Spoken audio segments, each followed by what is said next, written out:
The NFL trade deadline is quickly approaching, and the Baltimore Ravens must quickly figure out what their plan is. But an NFL insider dropped a report surrounding the Ravens that is very interesting about what their deadline plans could be. We talk about that and so much more coming up on Locked On Ravens.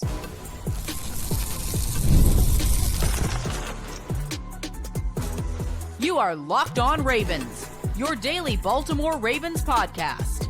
Part of the Locked On Podcast Network, your team every day.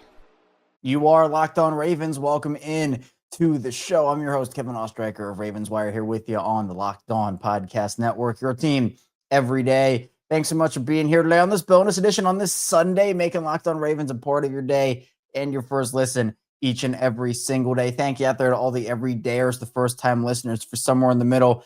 Thank you as well. We have 5 days a week plus more of daily Ravens coverage and content here for you on Locked On Ravens. And even during the bye week, which it is today for the Ravens and this week, so no game today for the Ravens, no game this week for the Ravens, there's still plenty to talk about, plenty to dive into. At a bonus episode yesterday, we talked a lot about Ravens players anonymously speaking up on the Ravens leadership, so be sure you check that out. Today, we're going to be diving into more of trade deadline talk, as that's quickly approaching, coming up here on November 4th.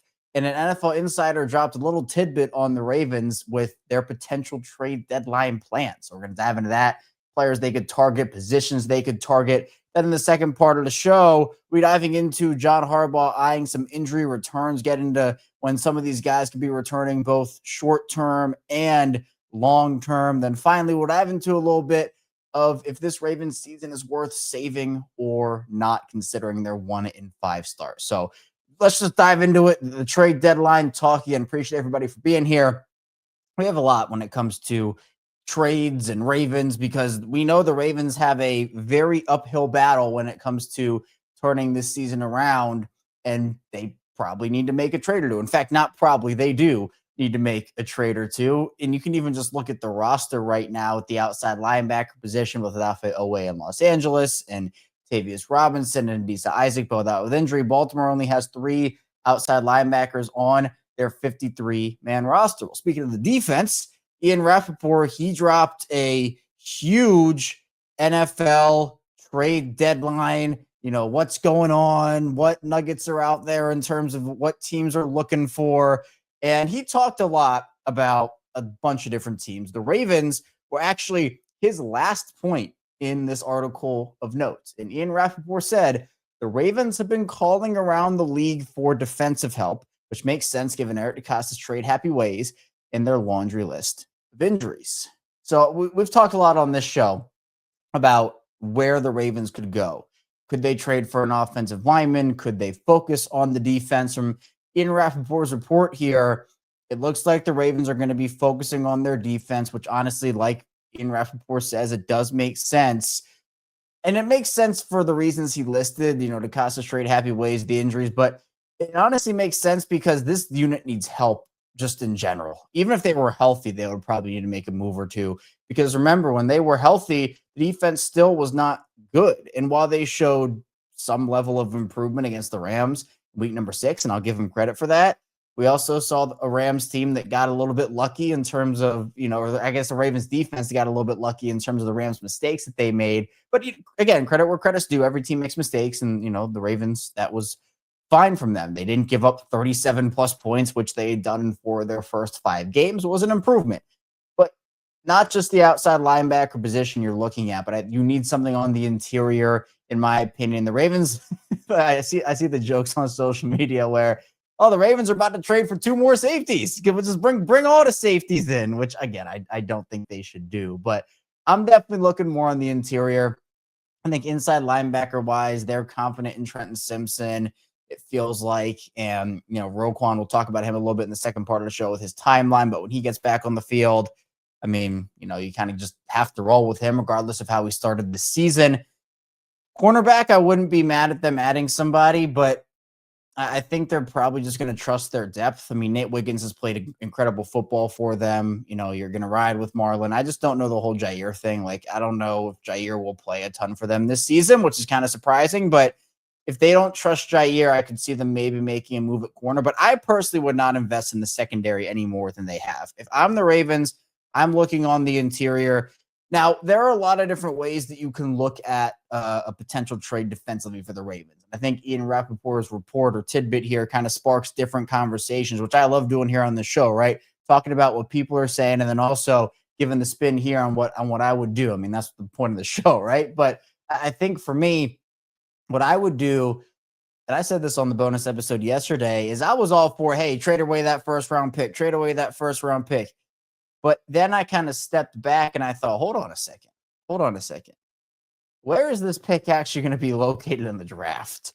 Because, Dexter Lawrence is a name people have been talking about, guys like Quinnen Williams, Jeffrey Simmons, and it seems like Simmons is actually not going to be on the move based off of reports here. And actually Ian Rappaport reporting a little bit on Jeffrey Simmons saying that he's not available. That's it. So, but again, one of those top defensive line pieces. Are you trading the 10th overall pick, or right now it would be the 3rd overall pick for one of those guys? I'm not doing it. Now, does that mean I think the Ravens shouldn't be aggressive? No, I think that they should. But what does aggressive look like? Well, for the Ravens, I think it's just a little bit different when you look at NFL trade targets and guys that could potentially be moved. More realistic options for the Ravens could probably include guys like Kayvon Thibodeau, who could he go for a 3rd or a 4th round pick, something along those lines, or maybe a Jalen Phillips in Miami, maybe Judon in Miami. He's there for like a 7th or something along those lines. I feel like Jalen Phillips would be really intriguing in my opinion. He could probably be had for that 3rd, 4th round territory. I think the Ravens should make a trade, but the Ravens shouldn't make a trade just for this season, right? I am fine with them trading for a rental, but I would want it to be a Roquan Smith situation where they could sign that guy. Now, the caveat with that is that the Ravens already are going to have to deal with a lot of extensions here down the pipeline. Obviously Lamar Jackson, he has that $70 million cap hit for next season. That's going to have to be fixed.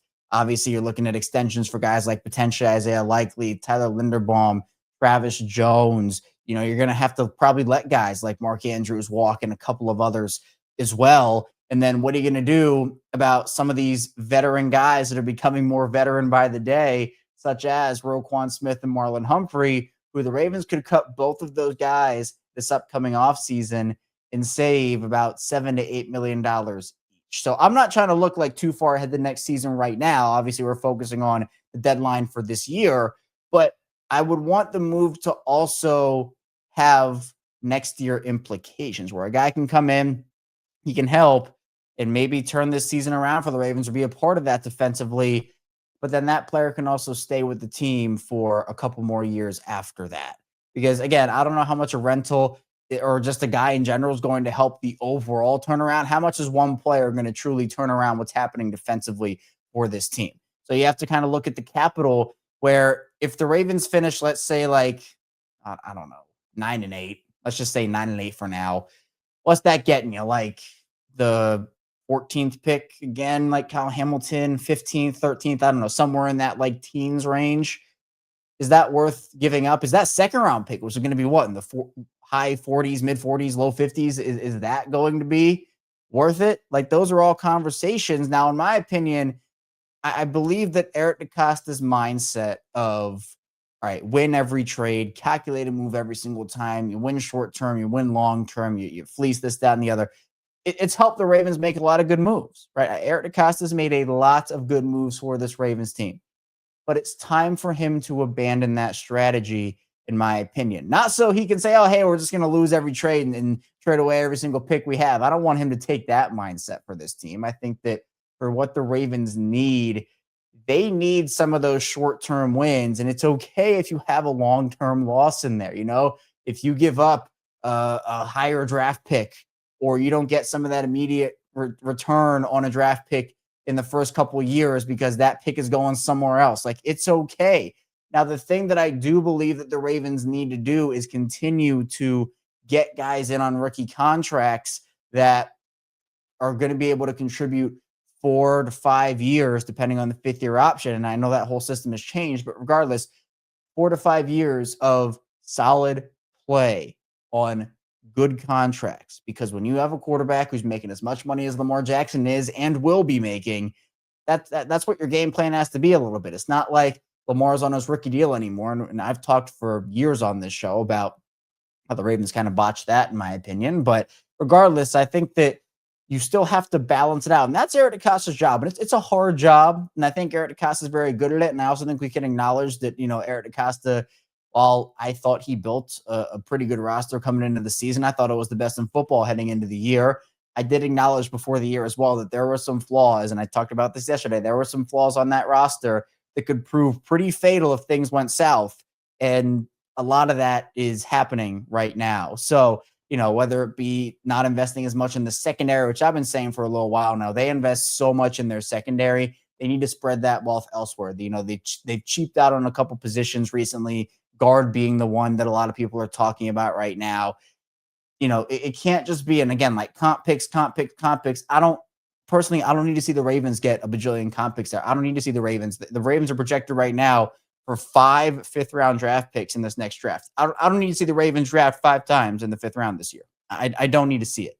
I would want to see them use those picks and moves to help the team either this year or next year, or just sign other free agents. Go out there and sign guys that will help you. And you can do that on the 1st or 2nd or 3rd day of free agency and not have to worry about that as often. So when it comes to this trade deadline, it's going to depend on probably the Bears game, how that goes. If they win, I think they're going to make a couple of not like overly aggressive moves, maybe aggressive. And if they lose, I think that kind of puts the writing on the wall for how this season's going to end, which is probably no playoffs. And we'll talk about that a little bit more in the final part of the show. But coming up in the second part of the show, we'll talk about more about the trade deadline. We'll do a little bit more of some targets, but then we'll also talk about John Harbaugh eyeing some injury returns. So be sure to stay tuned. Plenty coming your way on Locked On Ravens. This show is sponsored by Betterhelp.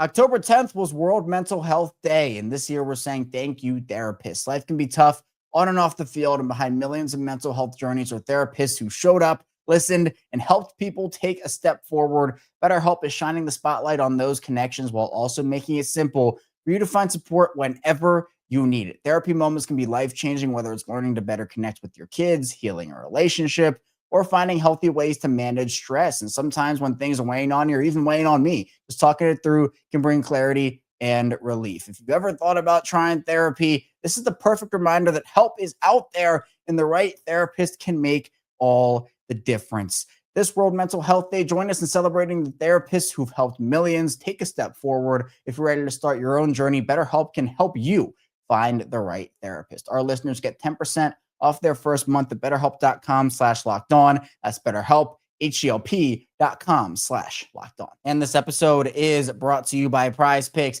Every day we make decisions, but on PrizePicks, being right can actually get you paid. Don't miss the excitement of this football season with PrizePicks, where it's good to be right. Playing PrizePicks is such a fun, simple way to add more excitement to football. You just pick more or less on player projections like Josh Allen's passing yards or Saquon Barkley rushing for a touchdown and near in the game. I love how quick it is. You can make your lineup in under a minute. My favorite part, PrizePicks just added stacks. So if I want to ride with a player, I can select their pass yards, rush yards, and touchdowns all in one lineup. It's also fun to follow other players in the app and copy their lineups with one click. And the new injury reboot feature, if your player leaves early and doesn't return, it won't count against you. There's a special max discount promotion live on the board right now for the Golden State Warriors versus Los Angeles Lakers game on October 21st. Steph Curry is discounted to only needing more than half a point to win. Mix and match players from football, basketball, and baseball to build your dream lineup today. Download the PrizePicks app today and use code LOCKEDONNFL to get $50 in lineups after you play your first $5 lineup. That's code LOCKEDONNFL for $50 in lineups after your first $5 lineup. PrizePicks, it's good to be right. Moving along on Locked On Ravens, Kevin Oestreicher still here with you on this Sunday edition of the show. Again, no football for the Ravens this week. They'll be back at it this upcoming week against the Chicago Bears in Week 8 to hopefully turn their season around. And we'll be here for you, win, loss, or ties, but hopefully no ties. We don't like ties over here on Locked On Ravens. We have 5 days a week plus more of daily Ravens covers. The regular show is Monday through Friday at 6 a.m. Eastern time, but we also have bonus episodes like this on the weekend if the headlines do permit. And during the season, there are a lot of headlines, so there are a lot of bonus episodes. We also have Locked On Ravens watch-alongs during games where you can watch along with me and react to every single play during Ravens games. We also have instant reaction shows to not only right after the games, but after pieces of big news as well. We have Locked On Ravens Squad Show, myself, Sam Njoku, and former Ravens receiver Kadri Ismail. So be sure to hit the like and subscribe button in video form and follow along in audio form. Let's round out our trade conversation again. Ian Rappaport reporting on Saturday that the Ravens potentially could be looking for defensive help. Again, he's saying that the Ravens have been calling around the league for some defensive help, and the Ravens right now certainly need defensive help, considering their defense right now is bottom 5 in nearly every statistical category that is major. So we know they need some help in the trenches. We talked about guys like Jalen Phillips, maybe Kayvon Thibodeau, Matthew Judon potentially. Another guy that's interesting to me is Arden Key over in Tennessee. Ravens had interest in him a couple years ago, and he's carved out a nice little role for himself over the past couple of seasons. I'd wonder, again, the Titans, Brian Callahan no longer there, apparently not moving Jeffrey Simmons, but some of those other guys, and you want to just sneak over to the offensive side of the ball for a second. Kevin Zeitler's the name that I think could benefit the Ravens. I think getting Daniel Falele out of there is probably the best move for the team right now. So replacing him with Zeitler would be just night and day, breath of fresh air in that regard. But I do think, and I said this yesterday on the bonus episode we did again about the Ravens players speaking anonymously about the leadership situation. We talked a little trade in that episode too. And I said that in terms of being buyers or sellers, because we had that conversation, I'd probably do a little of both, but probably leaning more towards the being buyers. And what I mean by both is I think that they should do what they did with Odafe Owe. Guys like Mark Andrews, for example, guys are not going to be on the team next season, or you're very sure they're not going to be on the team. Use those guys as value when, they're not producing or not doing their thing. Like I think for Mark, he could be of value to another team, and not that he's not valuable per se to the Ravens, but I think that the Ravens they need help elsewhere more than they need Mark Andrews at this point. And so I'd try to get value there like they did the Owe for Gilman thing. I would try to do something like that for, maybe sweetening the deal for a team. If a mid-round pick isn't enough, Mark Andrews, I wouldn't just give him away for nothing. Like, it'd have to be a deal that's worthwhile and the Ravens actually get value back. But I think that's the type of deal that I'd be looking for. So again, I think it's just trenches and defense, right? Offensive line, defensive line. And that obviously includes outside linebacker and on the interior for defense. I don't think you need to look in the secondary. I don't think you need to look at the second level at inside linebacker. I think you solely need to focus on your trenches. That's where it starts. And so I'm curious to see, again, that trade deadline coming up on November 4th. We'll see how it all unfolds. Let's talk a little bit about the injury situation for the Ravens. Obviously, it's been brutal to start the season, losing Nanu Adebike for the year. They've had guys in and out of the lineups. That Houston game was terrible in terms of how many guys they had out. Starting to get healthy again. The bye week seemed to have come at the perfect time here, and Lamar Jackson seems to at least be on track to play in week number 8. Now, actually, I didn't have really a lot of time to talk about this on the show over the course of the week because we had so much other stuff to dive into, but John Harbaugh did give a little bit of insight just into the situation with Lamar and the other injuries and when those guys could come back. And so, what he said essentially was that he expects both Lamar Jackson and Roquan Smith to return in week 8. So again, that doesn't mean they are going to play, but it is a good sign that, Harbaugh is confident, or at least he is hoping that those two will be back. But those aren't the only injured Ravens that could potentially return. Patrick Ricard obviously has been a name that everybody's wondering. He could have been put on IR. They didn't do it. The injury situation has been worse than they thought for him. According to The Athletic, it feels like the Ravens right now are anticipating 4 guys coming back: Lamar, Roquan, Ricard, and Chidobe Awuzie. There are other timelines as well. Like, a guy who's not going to come back for a little while here is Tavius Robinson, who's going to probably be put on IR, and they're going to make, John Harbaugh did say that, it's going to be similar to Isaiah Likely's injury in training camp in that timeline. So 6 to 8 recovery time for him in terms of the weeks. So we will see. But then you have Adisa Isaac, who John Harbaugh reiterated that is not going to be season ending, and he's not finished for the year. So Harbaugh said that they're talking about mid-November or late November for Adisa Isaac. So again, you still need to go out there and get another guy to rush the passer, right? I don't think you can rely on guys like K'Mon Rucker right now or Malik Ham. As much as I'd love to see their potential on the field, it's It's not where the Ravens are. The Ravens are already getting burned by, trying to play as many rookies as they are right now. And that's partially, in fact, a lot of it is due to injury. But, right now, the injury situation for the Ravens is forcing a lot of those guys into action.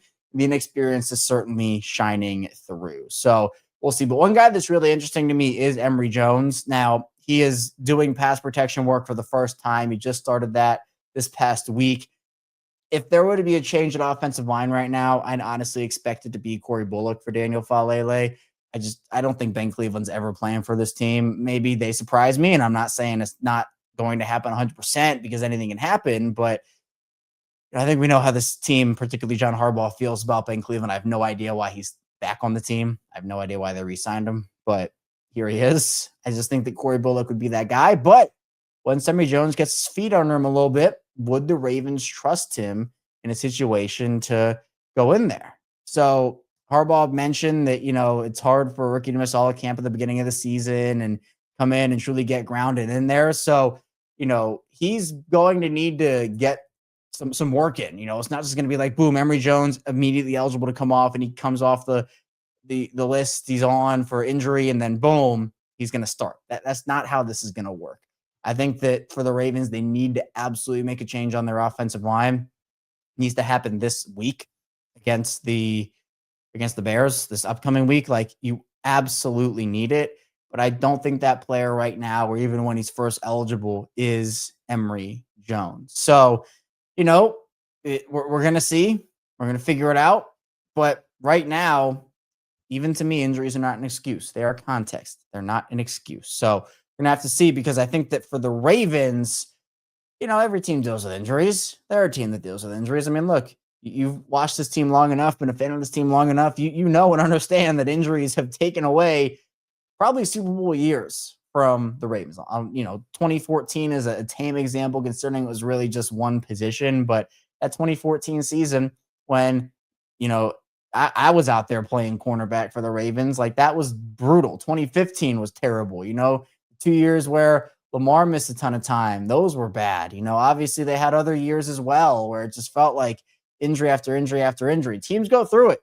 It's about your depth and how you respond to that. And right now they have not responded well. They didn't even respond well when they were healthy. But of course, Lamar Jackson is going to be asked. John Harbaugh essentially has already said that he is going to bank on Lamar Jackson here to save this team's season. And while Harbaugh didn't say this, he's going to bank on Lamar Jackson to essentially save his jobs. Coming up in the final part of the show, we'll dive into, is it actually worth saving this season at all? Or is the writing on the wall already for this Ravens team? Stay tuned. Plenty coming your way on Locked On Ravens. First, the show is brought to you by Mazda. Mazda crafts cars for those who do more than simply move. Mazda delivers confidence with every ride, with more IIHS Top Safety Pick Plus awards than anyone else as of August 2025. From footwork to breathwork, athletes sweat all the details. Mazda brings the same intention to how they craft every model. You can feel Japanese craftsmanship in every detail, from the metallic accents to available Napa leather upholstery. You can make everyday drives feel like anything but. From smooth handling to intuitive controls, with all-wheel drive standard in every crossover SUV, you can drive with confidence through almost any season. Like our players, we sweat every detail, because when you make every move count, impossible becomes irrelevant. Mazda, move and be moved. And the show is brought to you by Rugiet. Guys, you've probably heard of Viagra or Cialis. Maybe you've even tried them. But if you're looking for something beyond the usual pill, it's time to meet Rugiet Go Long. That's exactly where Rugiet's Go Long comes in. This isn't just another ED pill. It's a total game changer for confidence. Go Long combines 2 doctor-trusted medications in one dual-action formula. The effects can last up to 36 hours, and the process is simple. Connect with a board-certified doctor 100% online, and if prescribed, your treatment ships discreetly right to your door. Ready to level up your confidence in the bedroom? Head to rugiet.com and use promo code LOCKEDONNFL for 15% off your first order. That's rugiet.com, promo code LOCKEDONNFL. Make sure to use our code so they know we sent you. Continuing on Locked On Ravens, Kevin Ostreicher still here with you. We're talking Ravens football as we do each and every single day here on Locked On Ravens. Got the regular Monday through Friday, 6 a.m. Eastern time Locked On Ravens show. And then we have bonus episodes when the headlines permit and all the other stuff we do over here on Locked On Ravens. It really is daily Ravens coverage for you each and every single day. So be sure to hit the like and subscribe button in video form. Follow along in audio form. Be sure to tell a friend or tell a family member if they want some daily Ravens coverage or want the Ravens perspective on something. Be sure to send them over here our way. You can also follow me on Twitter, Instagram, TikTok, Chaosstriker34 for even more Ravens coverage and content over there. But let's talk about if the Ravens should even save this season. Right? Is it worth saving? This team is 1-5 right now. They're on the field is the play right now is terrible, and then off of it, there is even worse stuff going on, in my opinion, in terms of some of the messaging and situations, like, the CJ Gardner-Johnson situation just adds to a long list of drama-filled situations over the last year. My answer to if the Ravens should try to save this season, is it worth it? My answer is whenever you have a healthy Lamar Jackson, the answer to that question is yes. And the season's not too far gone, right? They're a 1-5 football team. Does it feel too far gone? Yeah, it absolutely does. But the Ravens right now have the 7th easiest strength of schedule heading into this week. And, that there is an opportunity. Even that door is almost all the way shut, but there is a sliver, there's a crack that is still open within that door that I know if there's any quarterback that can just absolutely run through that door and throw that door open, it is Lamar Jackson. So again, we'll find out pretty quickly, as I talked about, if the Ravens will try to or not based off of if they go to 1-6. I mean, that's just a terrible spot to be in, and you're not gonna, you have such an uphill battle there. And my thing, even with if the Ravens make a huge run here, you're still gonna have to play postseason football, which is of course the goal. But my worry, and this is something I've been thinking about, I'm not sure, how big of a deal it is or not, but I think, to me, how exhausted is this team going to be entering postseason play if they get there, if they put everything they have into making the postseason? And then what does that do for John Harbaugh if they lose in the wild card round again, or divisional round? And actually, I had this conversation not only about saving the season, but just about John Harbaugh a bit with Sam Njoku on our Friday episode. If you haven't checked that out, be sure you go check that out. My point, and he said something, and it kind of, the gear started turning in my brain. I was like, hold on a second.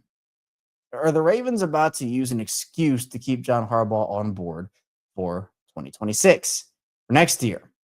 And I've set my boundary. If you've been listening to me for a while here on Locked On Ravens, for years, I have been setting up for this season, being like, the Ravens were going to move off of him at the AFC Championship game. I thought they probably should have moved off of him last year after the divisional round game where they lost that game.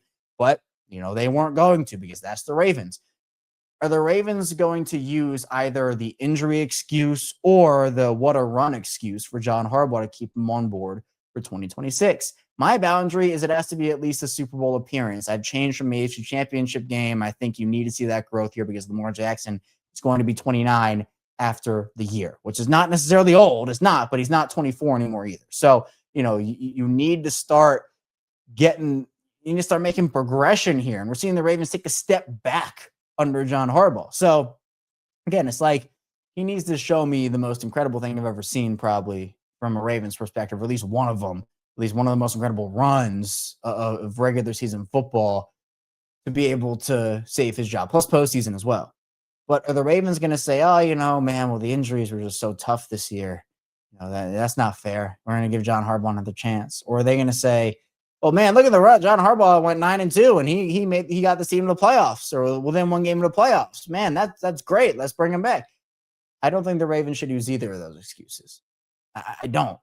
So regardless of if the season is going to be saved or not, my question is, does John Harbaugh have a free pass in the next season? My answer, my opinion on that should be no.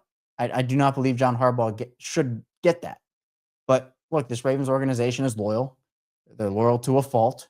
Sam and I tried to unite the fan base on John Harbaugh on Friday when we talked. for the show. And, my point was, look, we can acknowledge that John Harbaugh has had immense success as this Ravens coach. And I know that, some people will bring up it's player driven. Other people will bring up that, it's Harbaugh driven himself. It's probably a combination of both, if we're being honest. But John Harbaugh, one of the winningest coaches in NFL history, he's a Super Bowl champion. The early season, postseason success is undeniable. But the problem is, and Chris Canty talked about this, and Sam and I keep bringing up the episode from Sam and I. We talked about like a bajillion things. So be sure you check it out if you haven't already again. But Sam and I talked about Chris Canty's comments, who played for the Ravens once upon a time. And Chris Canty said, man, 3 playoff wins in the last 10 years. That Super Bowl was in 2012, not 2025. We know we're in 2025 right now. It's a long time. He said is that enough for the Ravens? He said it doesn't seem like the Ravens organization that he played for once upon a time. And that's the question, right? I'm a big proponent of progression and not being complacent. And it just feels like for every year that John Harbaugh doesn't get the job done. And again, I'm not placing the sole blame of everything to happen on John Harbaugh. It's a combination of everybody. But you have had multiple coordinator changes at both offensive coordinator and defensive coordinator, right? Roster turnover. Lamar's not going anywhere. So what's the next step if it's not to work out for this season, right? And feels like we're headed that way, but it's not completely shut yet. The next domino would be John Harbaugh, right? I think he's had ample opportunities. Hasn't worked out. But I think while acknowledging that Harbaugh has been a historic coach for one reason or another, it's also okay to acknowledge, in my opinion, that, hey, maybe it's time to go try to find someone else. And maybe that doesn't work, right? There's always a chance because, again, Harbaugh to me, you have to be sure it can be better than John Harbaugh, which, again, I know a lot of people will respond and say, yeah, of course it will be. But it's easier said than done. And while I think that, fresh ideas and a fresh mind would be good if it doesn't work out, you still have to be 100% certain. And that's something that the Ravens, they'd have to be certain about. So I think it's worth saving the season. I think it's worth it. Whenever you have Lamar Jackson, you should try to win, especially when you still have a chance, even if that door is just cracked open a little tiny bit. But you're going to have to see how they respond to week number 8 against the Bears. That's all I have for here today, though, on Locked On Ravens. Thank you so much for tuning into the show. On the way out, be sure to like and subscribe button in video form and follow along in audio form for 5 days a week, plus more of daily Ravens coverage. Coming up tomorrow, I'll be starting up again another week of Ravens content with another week of Ravens football on the horizon. So be sure to stay tuned. I'll see you right back here soon on Locked On Ravens.